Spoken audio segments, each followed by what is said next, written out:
But first today, we are proud to bring you our regional roundtable with Rancho Cordova Mayor Garrett Gatewood and Citrus Heights Vice Mayor Porsche Middleton.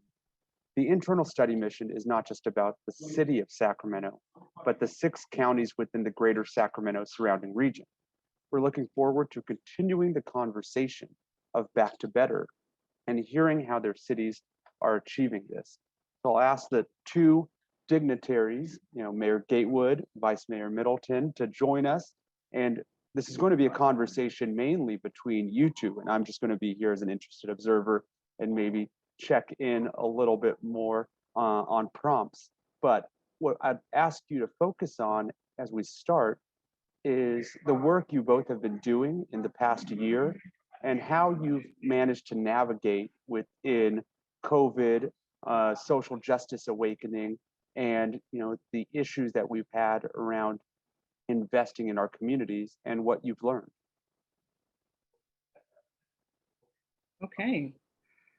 Well, we've learned in Citrus Heights especially that the inequities exist when it comes to broadband and transportation. So once we had the impact of COVID really crushed down on us, we noticed that when transportation shut down, there was really no way for our youth and our working parents to get back and forth to those jobs if they were essential workers, or for the kids who just had to get around in general. So we had to come up with some ways to work around that. And that really involved communicating in ways that our youth are out there. So on Facebook, Instagram, Twitter, we had to really prop that up to make sure folks were getting accurate information. So in Rancho Cordova, the biggest inequities we really ran into was that our business districts were getting shut down. And Rancho Cordova has as the Janet.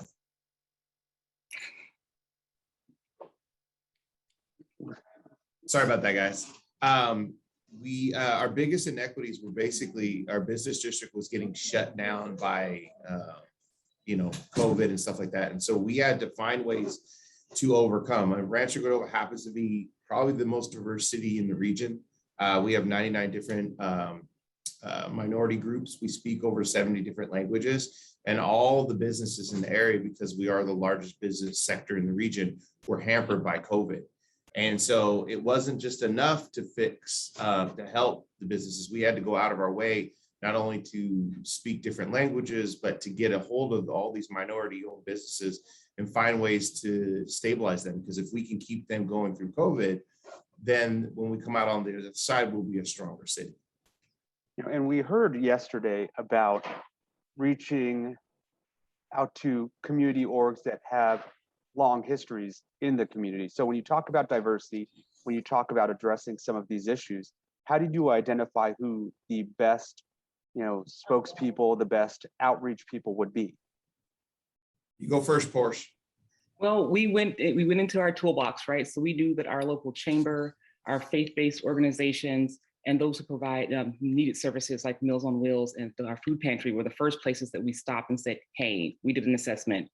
Critically, what do you need? What's going on? Can you give this information to the people that you serve? And starting there really helped us out. And we were able to really make sure we propped up our Great Plates program. We were able to serve over, 100,000 meals, but that was only because we had those great community partnerships already. We built those partnerships over 20 years. And so we were able to really leverage them during COVID.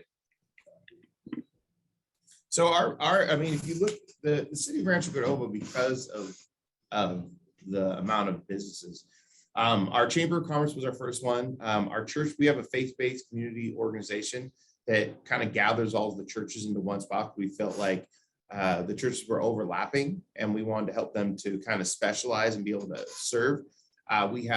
We started there, went to the church organizations, went with the Chamber of Commerce, and then I own a small business in the area. So I was going around to all the leaders of the small business community, talking to them and the larger businesses and saying, what is it going to take for you to sustain? You go meet with the restaurateurs, you go say, what is it going to take to sustain? Then you start, I literally, which is like, I'm a terrible mayor. I made all my staff get up and I was like, guys, guess where you're going? And they're like, where? I was like, you're visiting every business in my city. And they're like, please don't do this. And I'm like, yes. I was like, how many of you guys speak Urdu?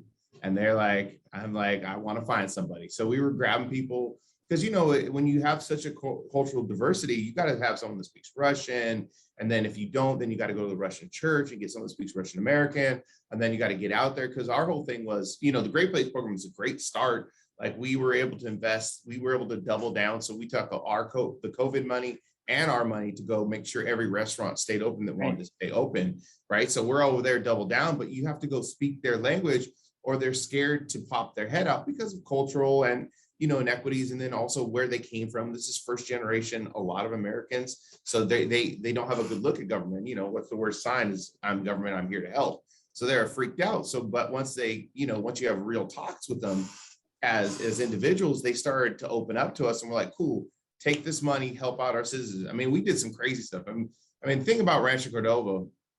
We happen to be one of the few cities in the region that's cash rich. So we're about 25 million to 50 million in the black every year. So we're running around to business owners being like, don't close, don't close. So we went to random foods that really probably shouldn't have put on the Great Face program, that were, you know, they didn't carry that well, but we tried it. I mean, the seniors were like, that's a little chewy. I'm like, well, you know, but we tried. So, I mean, that's exciting. Trying to convert a beach hut deli to serve breakfast, that was a hard one for us. Like, okay, you got to have a breakfast, some kind of sandwich.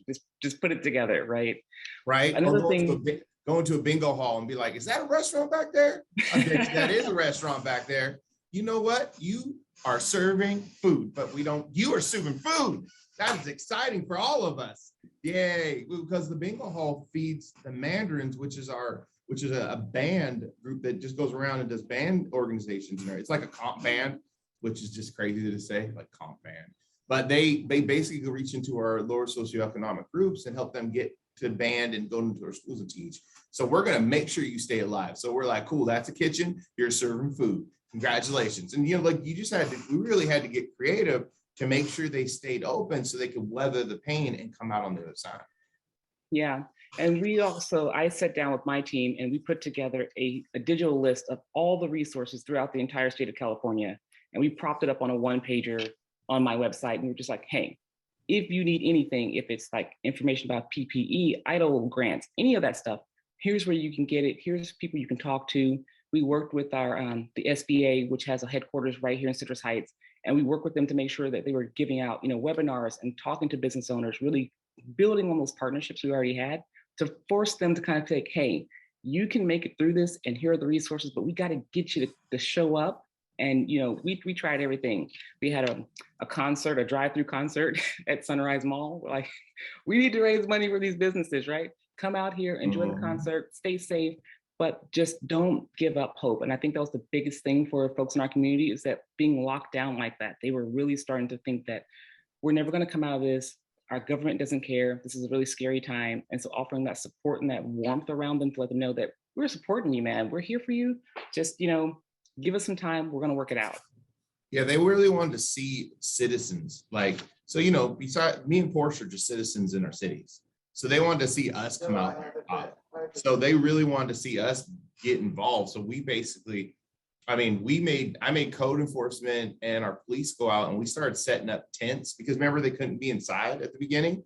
And then we were running cables out, and like, we had to have Ocean, all these guys out there helping us. We were trying to duct tape on cables down to the ground and put up tents. And it was on the city's dime, you know, to make sure that they were able to do like food out on the street, you know, because, you know, when you have a large business district, I mean, it represents, I want a third to almost a half of our revenue that comes in. It's the city's best interest to keep them alive. Plus, they're all my citizens. You know, they're all friends of ours. And like, the last thing we want to do is have our family go down due to nothing of their own. So, you know, we kept, whatever time the county would change something up, we would then try to mitigate it as best we could, protect our citizens, and kind of keep that going and be like, okay, so now you got to be outside with only one door open. Cool. How are we going to do this? It's raining. Oh, you need heat lamps? We had a guy that was really good at getting heat lamps. And so we were flying in heat lamps from Florida, trying to set up for like Indian style restaurants and Mexican restaurants, or a business district that couldn't like stay open, or they had to be outside. So, you know, engaged government was the most engaged government, I think, was the most important thing. I think you're right about that, Mayor Gatewood. I gained my COVID-10 from going around to each restaurant, buying gift cards, doing, raffles and stuff.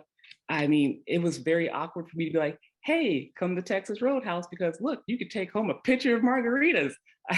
I mean, it was really exciting. You're walking around with a pitcher of margaritas for. Well, That was the decision. in my trunk. They put it in my trunk. So people like you had alcohol. Everybody was drinking during COVID. It's not a secret. Everyone was drinking during COVID. You could take your alcohol to go, put it in your trunk, be safe about it, go home, drink your drinks, right? I'm here to help the people, let them know what's up. I mean, give the people what they want, and that's margarita pitchers to go. That's which is right. now a new law. It's a new law, right? The governor signed it. We were on the forefront of that. Come on, Garrett, you know what? I'm proud of you. my brethren to Citrus Heights, the drinking in the alcohol. Right, but giving their food to go, but seeing that process of how it works. So I would live stream it and go through the restaurant, say, okay, you pre-order on the app. Here's how you do that. All right, here we are driving through. Be nice to the people. They're short staffed. Get your food, get your drinks, go home, enjoy. Next day, repeat. And so right. It was interesting how many of those businesses were actually scared to pop their head out like the government was going to snap them.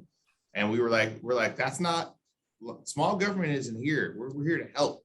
So what can we do to help you? Is it like we started waiving all the fees we could think of? We're like, anything that you have to pay city is done.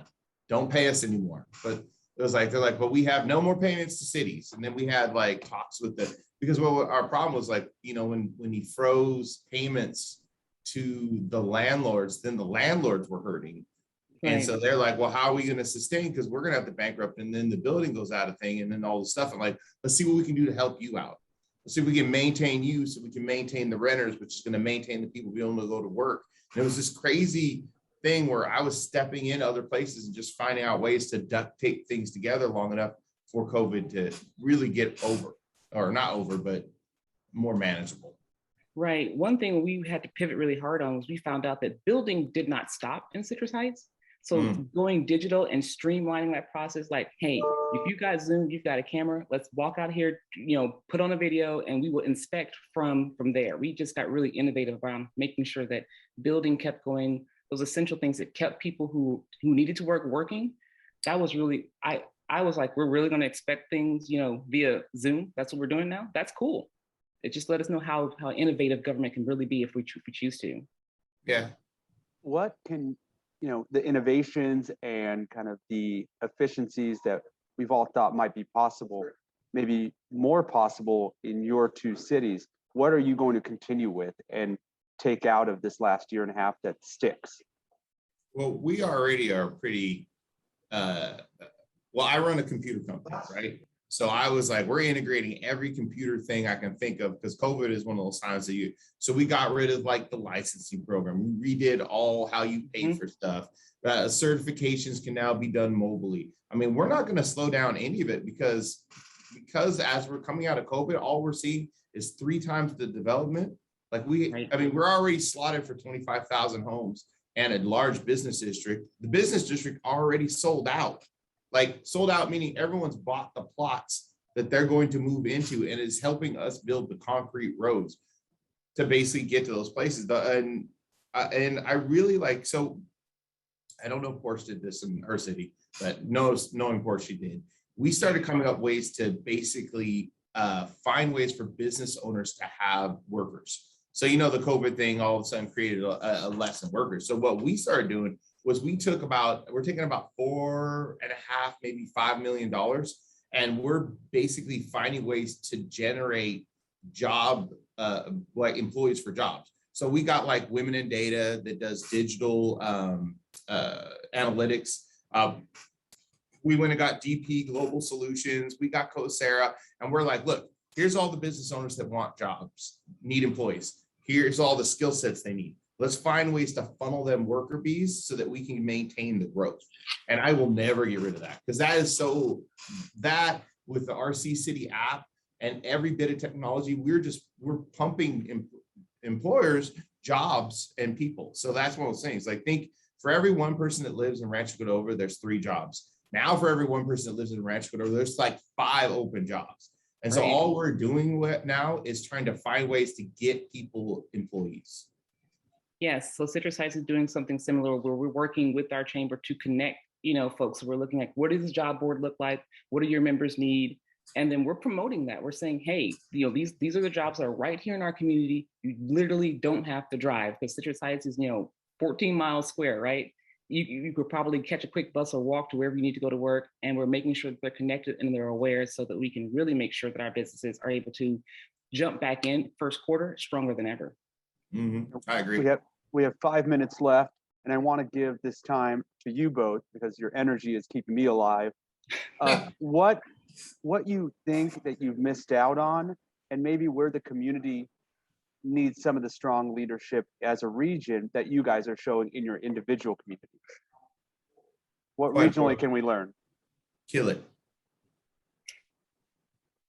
What we missed out on here in Citrus Heights for sure is the community events, right? That was the lifeblood. That was the thing that really got people engaged and doing what to do. And that's something I really missed. And I'm hoping that we can bring that back in a way that's meaningful and that we can stay safe. But I mean, Citrus Heights is just that hometown feel of like, we just want to be out in our community. We want to walk in our parks. We want to feel safe. And we're trying to bring that back for them. So the major thing that Rancho missed out on is we had two cool things getting ready to be built, and like a movie theater. We were like right there, and the guy was like, yes, coming in, and then COVID hit, and now we don't get a movie theater. So as we're developing our business and our new districts down Folsom Boulevard or stuff like that, we're going to go back to trying to get those, because you know how you're right on the edge, you know how government moves like molasses, and it's ridiculously slow, it's horrifying. But you got right up to the edge, and I spent 6 years getting this thing in place just to have it fall off, and now you're like ready to get started all over again. But the good news is with COVID coming out, our events, thank God we had a whole group that basically did more drive-in events than I've ever heard in my life, like drive-in concerts like Porsche, drive-in air shows, drive-in light shows. But I think we'll be able to tilt back up my deals. And I think if everything goes the right way, we'll be a stronger city than we started. We have 3 minutes left. Yesterday, we did 3 words to describe the past year. For you both, I want you to start with 3 words that hopefully describe the next year, the year moving forward. Recover, reimagine, rebuild. Dream big together. I like slogans. There's marketing people on these threads. I'm sure they're like reaching out to you. Mayor Gatewood, you can't talk about $25 million of extra money without, advertisers coming your way. All I'm saying is just move to Rancho. We love you here. Get all your businesses and then sprinkle a little bit in Citrus Heights, just a little bit. Just give them. I got a 100-acre mall that we're redeveloping. You can come on out here. We got. That's right. It's exciting in Citrus Heights. Boy, they're gonna have that mall, and then after we finish that up, then Rancho, we got about 2,500,000 acres. And if there's anyone that is listening right now that would like to, get a hold of you both, would you mind putting your contact information in the chat? Yeah. Not a problem. And then I know we'll continue this as a live stream over to-go margaritas at some outdoor concert or drive-in somewhere soon. Can we get really, a promise Porsche, on that? That's what they're taking away from this. That's what you did. Remember this. You know what? I'm here to bring the fun and for people to make sure, because if you're out there and you're having fun and you're partying, it means you're spending money, and that means my city makes money. So there you do go. that. Yeah, can't beat that. And then really quickly before we go, you guys have great energy, and it seems like you are excited about being in government and reforming it. Any advice for those that are on the chat or listening to us today about how they could get involved, or maybe how you guys started? On you, Mr. Gatewood. Oh, if something lights a passion in your mind, if you feel like something is wrong in your life, then, and that government's involved in that, then get involved. The best way is to start is go to some city council meetings, see how everything gets down. You'll meet the players, you meet the people that are engaged, and do it. I myself got engaged because I was part of the city council, and I was working at the Chamber of Commerce, and we were business owners, and we were in a room, and we were like, we want to make sure that as the city grows, it knows what business is. And so I pulled the short straw, and cursed a lot and became a city councilman. And I was there when Porsche made the silly decision of joining government too. Was Well, because nobody warned me, but it's been a blast. You can't deny Garrett. Woo! It's amazing. It's so much fun doing this work. Yeah, everyone should be involved in government. Like, especially if you don't have to do it forever, but do it for a little bit. Like, take your energy and put it into the community. They will always regurgitate it back to you. Yeah. All right. Thank you, Mayor Gatewood. Thank you, Vice Mayor Middleton. The chat is lighting up. Everyone is so excited about this conversation, the energy. I think it was perfect for a Friday morning on a virtual event. Much love to both of you and appreciate all the work that you're doing in your communities and for the region as a whole. Thank you. Thank you.